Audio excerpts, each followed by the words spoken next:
者心情来看到像做面试官，因为想要来因保育人员这个头路打头，就要有够在。非洲象大家拢知讲性地有够歹，假使若是要来因头路，就会派因来做面试官。发出微微的嚎叫声，就已经真惊人。但是这只是一个小警告，外表看起来真温顺的非洲大象，其实个性是真朴素，对四边的警戒心真悬。就连大部分应征保育员，拢爱先经过因的考试。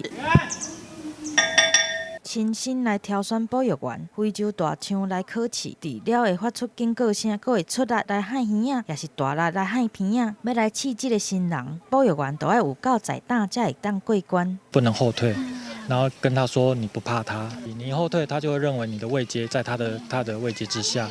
那一旦他习惯这样之后，他就不会听你的指挥，甚至在你工作的时候，他会去偷袭你、攻击你。各种的试探考验菜鸟啊保育员是毋是会当做这个工课，过了第一关，刷落来还有层层的考验。拄来的保育员就要对着先百姓来学习，安怎来照顾大象，等甲甲因较熟悉了后，才会当挖进来接触，而且还要注意几个禁忌，亲像要入去大象困的所在，就要先来敲门。另外嘛，尽量莫来夹着因的鼻仔。因为他们体型也大，所以他们的攻击力、杀伤力也比较大一点。我总共花了快要2年的时间去适应它。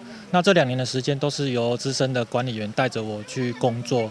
照顾非洲大象的美感是真济，嘛，互人看到保育员的工课是真无简单。记者综合报道。